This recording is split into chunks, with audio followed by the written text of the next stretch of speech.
Hello, friends. Mali Pankadith here, CEO of the SOAR Community Network and co-founder of the SOAR Community Nebula.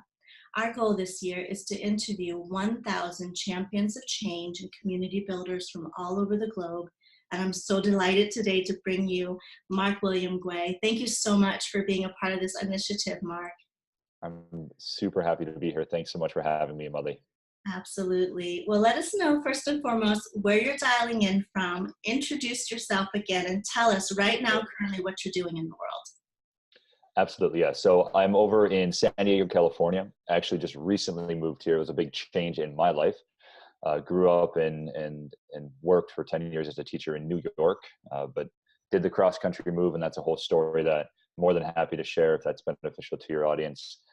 Currently, I work as a coach. After all the different things that I've done in my life, I'm finding that I'm very much enjoying working as a coach with particularly mid-career professionals that have gone through a change of being that shifts what they do and why they do it. And they desire to lead a more heartfelt, heart-forward career in their next career. You know, it's not that far off from your teaching career. Well, it's my story, and the way that I work, Mali, is I believe that just like when I was a teacher, that you shouldn't practice. The teachers need to practice what they preach, right? So, as an English teacher, I took it upon myself. I had to podcast, I had to write, I wrote poetry, I wrote for Huffington Post and a couple other online periodicals, and I wanted to practice what it is that I teach, right? So, same thing now as a coach. It's important to me that not only do I actually work with coaches as well, but that what it is, the process that I help people grow through and transform through, the change that I help them see, is one that I've gone through myself. And it was a beautiful journey. I certainly am glad that I did it. I wish I had a little bit more help and a little bit more clarity on what that would feel like as I grew through it. But it was absolutely amazing, and it's an honor to help people grow through it as well. That's fantastic. Well, as we launch this global initiative and we're tracking down, spotlighting champions of change and for change, one of the things that we ask for our guests to share with our audience is an experience or two in your life where a mindful, conscious soul, a conscious leader really went out of their way to support you, showed you love, empathy, trust beyond your belief, to shift you into the person you are today, or to shift your way of thinking in a profound way? Mm. Oh, that's such a beautiful question. I love how you focus on a conscious soul, someone that led from the soul in the way that they helped guide me. I would say quite possibly one of the biggest influences in my life was actually my good friend Phil O'Brien, and he was a friend of mine who he went through a change himself. He had a very successful photography career over in England, where he was born and raised. And he shot people like, he shot photos of Mother Teresa. I mean, for heaven's sake. I mean, this guy was incredible. But then at around, mid-career or after that, he decided I needed to change. So he moved over to New York. And I was at this moment living just north of New York City. And he and I connected, believe it or not, through Twitter, which Twitter had just come out. Everyone's like, what's going on with this thing? As a teacher, I realized I need to use this because this is a way to communicate. So what's going on? How do I use Twitter? And ended up connecting with Phil. He became a great friend of mine, and he just helped. I don't think he realized it. It's not like we sat down and he said, I'm going to be a mentor to you. What happened though is he and I became friends. We went on these epic hikes throughout the mountains just north of New York City. And I really just appreciated the way that he was absolutely transparent. And he spoke directly from the transformations that he's had in his life. And he was, unabashedly just being authentic. And that for me, at this point in my life, I was 25. So I had a few years into my career. I, was still trying to really figure it out. Still, had just figured out how to move these long appendages, but here I am teaching and guiding these students, and this man comes along and he became a great friend of mine. And I very much appreciated his guidance during that time. Fantastic. Well, as we're featuring community builders and change agents, when you think of people who have this tendency, this desire to give back. It's in their nature. Yeah, What absolutely. characteristics come to mind that are consistent with the types of people who are constantly giving back, who are philanthropic, not only with their resources and dollars, but absolutely their heart and their time? Sure. I would say two things. Number one is kind of what we were just talking about before, is that they realize that they have become who they are. They got to where they are because of the people that helped build them up. And there's that cliche, I stand on the shoulders of giants, but it's there for a reason. You know, whether you're Arnold Schwarzenegger, Tony Robbins, or whoever, we all have gotten to where we are because of the people that helped guide us along that way. And so I would say it's someone who recognizes that and knows that when you enter into a conversation with someone, that the goal is just to help them, because you know that by paying it back, it just feeds the cycle. Because no matter how old you are, and I've in my life in particular, and I'm only 34, but I feel like I've had enough years where at least I've learned that when I think I finally have figured it out, it's when I learn that I still have a lot to learn. So there's always someone else, whether they're younger or older, age is irrelevant, that has a conversation with me that helps me then get to the next level. Mm. So I would say number one, it's certainly that conscious awareness that the mentorship that they've received, whether it was direct or indirect, helped them get to where they are. I would say number two, it's the value of a conversation. So Phil, for instance, Phil, my friend in New York, Phil O'Brien, he ran a startup actually that he called Climbing Fish. And it was based off of the Albert Einstein quote, if you ask a fish to climb a tree, he'll spend its whole life thinking it's stupid, I think is the quote. I might be misquoting it, but you get the point. Something like that, yeah. Right. And so that quote changed my life. I loved it. I use that all the time in my classroom. But Climbing Fish, the entire principle of it was to connect people. So like you and I, Mali, we're having we're having a conversation. And then the question comes to me, who should I connect Mali to? And then I would think, out of all the people that I've met so far, here's a good conversation that they would have. And it would help people build, step and level up. So conversations are absolutely essential, but I think they're far more essential than people realize. And I think that change makers really understand this, because it's not just a one-way street when you're having a conversation. Even if I'm having a conversation with a student of mine who is literally half my age, and we're talking about, the course concept or whatever, and they're telling me about what they're struggling with, even though I'm the teacher in that role, what ends up happening is I then get to further attach language to my understanding of something. So I become more articulate, right? So as we teach, we actually grow into better versions of ourselves. But also through conversation, we're mirrors. And this is what Carl Jung talked about in all of his work as well. And so through these conversations, we're actually being able to see mirrors of ourselves, and then we actually grow as well. So conversations, I think, are something that change makers in particular realize are absolutely essential. And by conversations, to be clear, I mean real conversations. I don't mean, no offense to DC, I love DC. DC is one of my favorite cities in this entire beautiful nation, especially because of all the beautiful museums that they have for free. But it's notorious, like New York City actually, for having these very surface level conversations that are all about career orientation, right? Or they're career oriented, and what can I get from you type of conversations. Boston is notorious for it as well. So is San Francisco. However, it's real conversations where you go throughout the skin. It's like this, your heart forward, you're saying, I'm here. This is who I am. Those type of conversations, those are the ones that change people.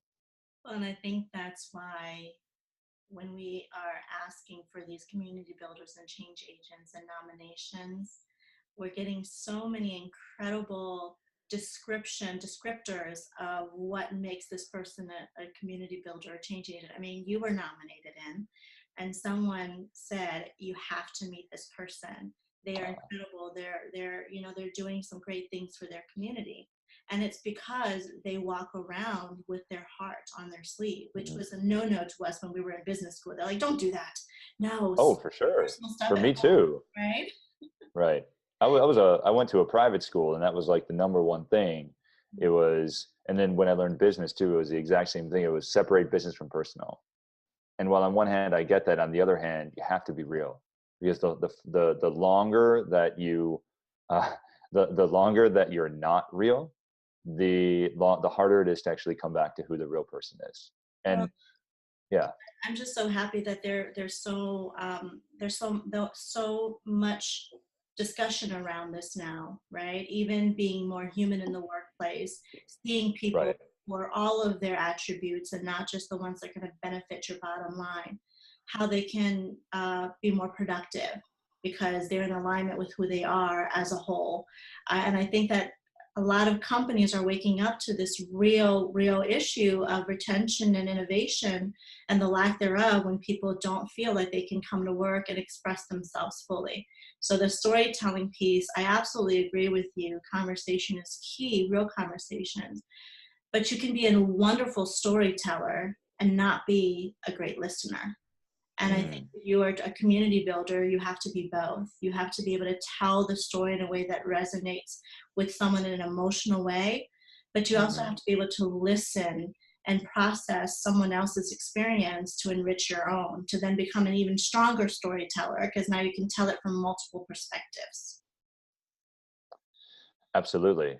What have you found is through Nebula? Do you guys talk about how to actually be a, what I would call a heart forward listener?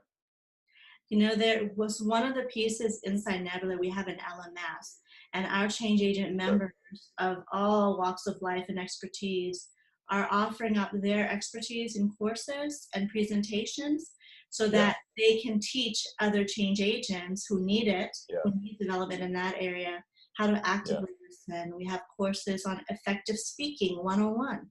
It's a Sure. Sure. wonderful to Yeah. be able to try and build a community, but if you're not effectively speaking and messaging what it is that you desire to do, you may not have the level of interest because people Yeah. aren't quite getting the real intention or message behind what you're trying to accomplish. So Yeah. that's one way. And then we have forums and things like that where people can Mhm. really dialogue from all over the world to talk about issues that matter to your heart, and Yeah. maybe in a place at work perhaps that you don't feel so comfortable talking about these things. I mean, that's the whole point of building something like this. So anyway, Right. Right. excuse me. The other question that I want to move us through is to talk now about causes or movements that matter to you. Are there certain experiences, causes, movements that you're putting your efforts, your energy, your love, and offering your gifts and talents toward? Hmm. Okay, so there's a couple that come to mind for sure. What I would say, the one that's most dearest to my heart at the moment, and to understand the question of causes, let me know if I'm going off on a tangent here. But something that's really crucial to me is building off of what you had just talked about, being authentic and actually being able to express yourself at work, right? One of the things that I'm finding my work to lead to now is specifically helping men learn to articulate their emotions, whether it's in the workplace or whether it's actually just in their personal relationship with their husband or wife, or with their friends as well. But particularly just through my own personal journey, I find that I'm being introduced to a lot of men, and I'm helping them through a concept called embodiment, where they actually learn to tap into their body and really feel what it is on a somatic level, what they're going through, and actually use the body mind connection to uh, help them not only be more present and loving friends, fathers, and also business owners as well. Because when you actually do make that body mind connection, my God, your ability to make very good decisions in a way that just resonates and it comes across with loving compassion, it just grows exponentially. So right now, that's one of my things that I tend to, and it's funny because it's not at all how I put myself out there, but that's just what I find myself currently working on. And I mean, I'm happy to do it. It's absolutely beautiful. And through my own journey as well. I mean, I literally was the type of guy who I think I remember crying like once in my life. And I believed in, I studied meditation since I was quite young. And I remember reading these concepts of like, whenever, you know, the basics meditation, whenever a thought arises, you push it aside. Now, I took that incorrectly for so long. And I also took the Stoic philosophy in a wrong direction as well, because I always thought as a Stoic, well, you work through emotions, emotions don't take over your ability to make good decisions. And while that's absolutely true, the other element is you actually need to allow your body to feel, because there's a somatic element to that, whether it's just how your body actually feels on like a health wise level, but also your ability to make very calculated and strong decisions. So for me, I used to be that guy. And then through my own journey with my wife being very ill for so long, that ended up being the reason why we moved from New York to California. She had Lyme disease, and the dry, arid climate here in San Diego was very healing for her. So that's what eventually led to us making this major shift and change in our life.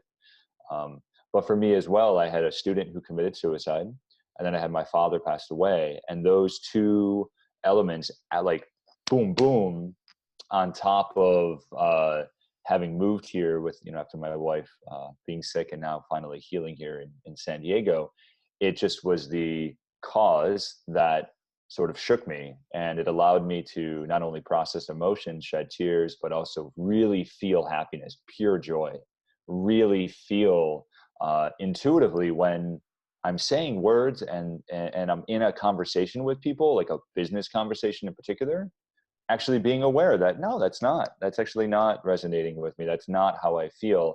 And learning how to actually come from this place where I speak directly with candor, with love and compassion, that is more in alignment with what I actually authentically feel. And coming back full circle, what I find is that that actually really works with people. When you come from a very grounded, candid, and compassionate tone, you're able to actually talk about things that would otherwise be extremely uncomfortable. Yeah. Yeah, and that's how you make breakthroughs, right? Fascinating, the work that you're doing. I think it's Thank so you. needed in our society right now, all over the world, not just here in the US. Because I have a lot of guy friends who tell me all the time, I don't know how to behave anymore as a man. I mean, I don't know what's right or what's wrong. Our parents taught us a certain way, and then society told us Yes, we had to be a certain way. yes, And yes, now, yes. as we grow older and we're starting to get feedback and starting to receive all this new knowledge, we have a new generation of younger souls that are out there really voicing what matters to them and how they want to be Mhm. treated as men and women. And Right. in my generation, I'm Generation X, right on the borderline of millennium and Generation X. And in my generation and older, it is very confusing for my male friends to know, like, I want to be chivalrous, but I don't want to be a traditionalist that where, you know, it's just very confusing. And I think it's important for all Yeah, of us, not just men, to tap back into our internal compass, to know what that we even absolutely. have one, right? What feels Mhm. right for us is not going to be Right. for everybody else, but it has to be a place where you feel a sense of harmony. And I think that we've never been taught to Mhm. identify what that even feels like. For me, the number one skill that I found for a lot of people is learning to breathe. Mm, And by simply actually calling attention to breath, you sort of move up the scale from unconscious incompetence to conscious incompetence to then eventually conscious competence. And once you're actually able to tap into your breath, whether it's your personal life or your professional life, then you're actually really able to align with your body because you can feel what's actually going on. And that's like the number one thing. I actually just coached these speakers the other day for TEDx San Diego, and it was really great seeing these two ladies take the stage, because as soon as they took the stage, I said to them, I was like, hey, you got this down. You have this down. You have your words down. You have the slides down. What's going to happen? You're going to walk on that stage. You're going to get to that red circle carpet. You as a TEDx speaker know exactly what that's like. And you look out at the audience and you go, oh, crap. I don't know if I could swear on this show. And so, because your heart starts racing, you see the audience, you get excited. And what tends to happen is people speak really quickly. And so I said, plant your feet, slight bend in the knees, and I want you to tune into the breath and take a nice, full, complete breath before you begin to speak. And then as you talk, just ask yourself, how am I breathing? How am I breathing? And I saw them do that as they gave their speech, and it was grounded, powerful, and breathing is it's absolutely crucial to men and women, both. I think it's so incredible that you're saying that, because it sounds so simple when we say It is. into your breath, right? But so often when we get scared, when we get worried, that's the first thing that happens is we start getting tight and we don't allow ourselves to open up. And life is supposed to be as simple as we'd like to make it, but we just don't know how to use those tools sometimes, or when to turn the tools on. Well, so here's the thing, right? Have you read, I think his name is Yuval, the Sapiens book that's quite popular? I have not. The basic premise of the question of the book is where are we going? What are we doing? We've done all these technological advancements for what, right? It used to take us a whole day to plow a field, and now we can do that in a few minutes compared to, with the tools that we have now compared to history. Yet, are we relaxing more? No, we're not. We're even more high-strung than before. And I'll tell you, it blew my mind leaving the teaching world and coming into this entrepreneurship world where I am in charge of my time and my money. And while that is wonderful, it also means that I need to learn how to set boundaries, because I'll be getting text messages all day. I'll have messages coming from email, Slack, Trello, phone call, WhatsApp for international, Facebook Messenger, LinkedIn. And it's just, what's going on here? And so before I know it, all this stuff happens, and there's literally not enough time to do it all. And so it's this go, go, go, go that is just on hyperdrive. And that's why I think we as conscious leaders and are helping the public realize, or the general, everyone else realize, like, this is what we need to do. It's not here's a 12-step process. It's not some crazy, amazing app or technology. It's the roots. It's getting down and going, how are you breathing? How are you breathing right now? Right. How's your body feel? Right. And it's just, there's other stuff too, of course, that I can talk about, but it's not the fancy gadgets that we need to be focusing on. It's the bare bones of how are you breathing is what we need to be talking about. Yeah. It's the embodiment of this vessel too that we abuse when we get scared and we're nervous and we're running around. All right. So the next question I have for you is to share a philosophy or a motto or perhaps a quote that Sure. helps you come back to center when things get a little off balance, or when you're having a tough time or phase in life. Anything that you would like to share with us? Yes, Perhaps absolutely. they can utilize those inspirations. Absolutely. And I am one of those guys that constantly, I love quotes. I absolutely do. And funny, I love actually reading the books behind the quotes, because a lot of times the quotes get misconstrued if you don't know the quotes themselves. But there's two quotes that come to mind. Both are actually from the same man. Wayne Dyer was a big influence for me. And I personally didn't know Wayne's work at all until he unfortunately passed away. And I was at that same week that he passed away, I was at a yoga and a meditation retreat at Omega's sister program in Costa Rica called Blue Spirit. And this woman had said to me, "You sound a lot like Wayne Dyer." And I said, "Oh, who's that guy? That sounds interesting." And so I read, at that point in time, his memoir had come out, and I listened to it, and it was absolutely just stunning. And there's two quotes that he says. The first is, "Change the way you look at things, and the things you look at change." And that simple mindset, I mean, that taps right into NLP, neuro linguistic programming, right? How are we actually approaching something? And that simple question of what are the words, like, how am I framing it? It allows you to step back, achieve this sort of stance as a witness, and realize, well, what narrative am I putting on this? What worldview am I coming to look at this situation? And so if I just do that simple thought experiment, how else can I think about this situation? My wife the other day said, or just literally yesterday, said something absolutely beautiful. She said, the question I want to start asking myself is, or I want to start saying to myself rather, is I get to do this whenever it comes to something that's stressful, right? I get to drive on a highway during rush hour to get from one meeting to another. And that sounds a little weird. So you're like, what do you mean you get to do that?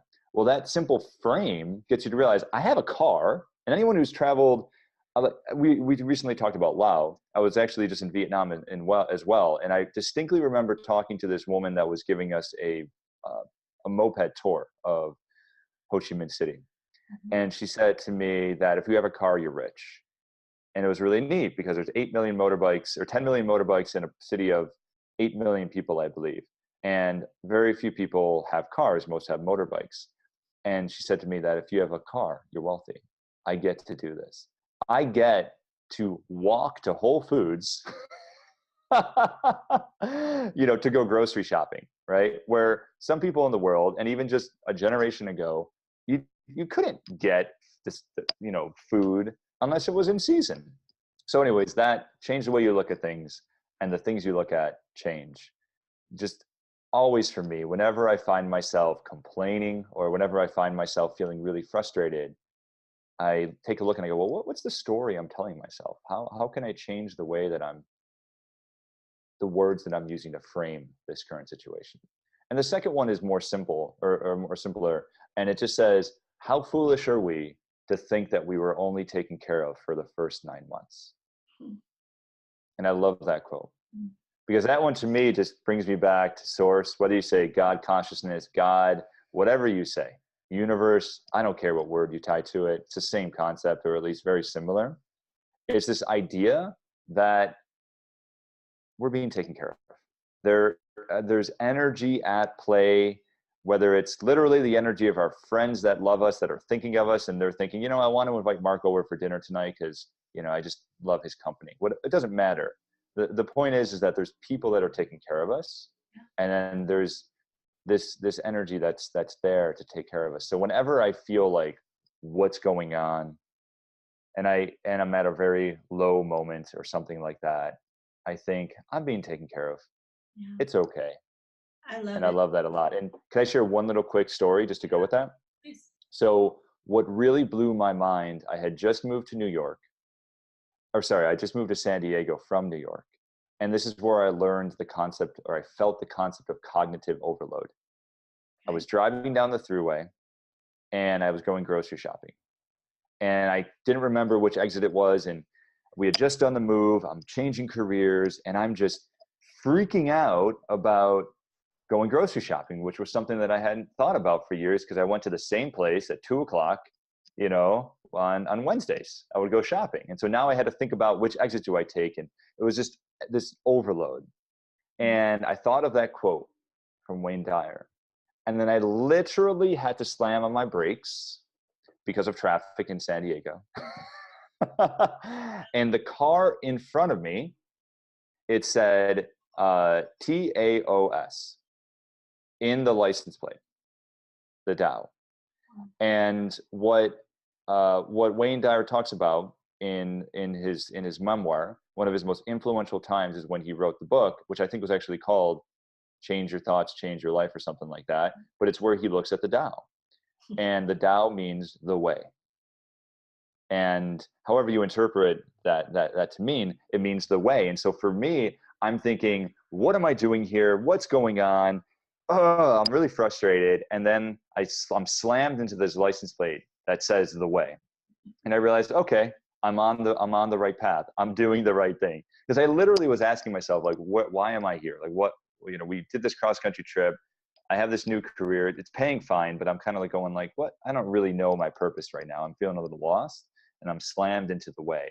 And it was just absolutely beautiful, because I look at that as not just coincidence. I look at that as a God incidence. I look at that as, one of those moments where kind of like we're on a stage and the audience, sees this happen and finds it like hysterical, that Mark Guay, the character, is driving down the road, and all of a sudden the writer goes, hey, let's put a license plate that says the way. And then he sees that connection, and, but we know everything that's going on. Like, it was just one of those moments where I just went, there's something greater at play here. This is pretty cool. And I burst out laughing. It was beautiful.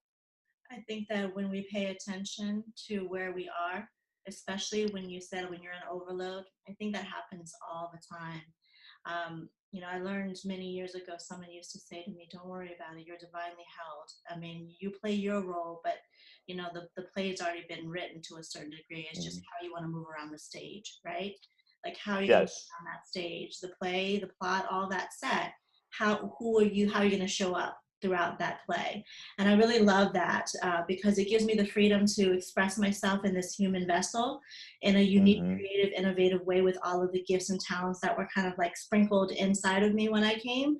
But at the same time, there's this deep level of trust that I have Hmm. that I'm divinely held. Like whatever decision I make, it's going to be what it is. And there were a few years ago, I came up with this motto. I don't know how it kind of came into my mind, but I used to say when times were tough, everything is as it should be, or it would be something else. And it just so simple.